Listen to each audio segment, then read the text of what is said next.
Kung wala kang tattoo or isa ka dun sa mga nanghuhusga sa mga taong may tattoo, skip mo na 'tong video na 'to, hindi 'to para sa'yo. Una sa lahat, bakit ka nagpa-tattoo?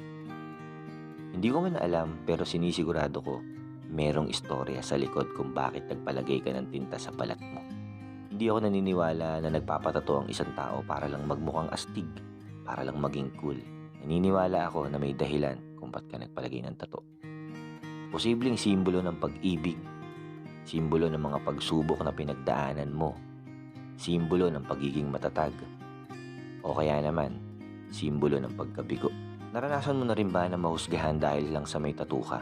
Yung tipong hindi ka matanggap sa trabaho na kaya mo namang gampanan at maaaring mas magaling ka pa nga dun sa ibang tao, pero hindi ka matanggap-tanggap dahil lang sa tattoo mo. Nakakalungkot, di ba? At naranasan mo rin ba na hindi ka man lang kinikilala ng isang tao ay inaayawan ka na dahil lang sa merong kang tattoo?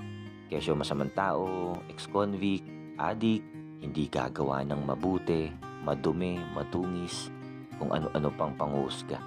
Marami nga dyan, wala ngang tattoo at malinis ang katawan, kapita-pitagan ng reputasyon, nag-aral sa magagandang eskwelahan, pero magnanakaw.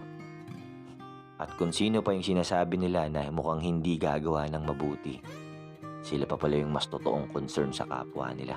Nakakalungkot isipin na maraming tao ang mapanghusga base sa nakikita sa panlabas mong anyo. Yung tipong hindi ka naman talaga nilang kilala, pero ayaw ka na nilang kilalanin dahil sa physical appearance mo.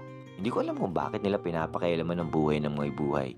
Hindi naman nila pera yung ginamit para magpatato. Di ba nila nare-realize na sobrang iksi lang ng buhay para ilaan pa nila yung atensyon nila sa buhay ng ibang tao?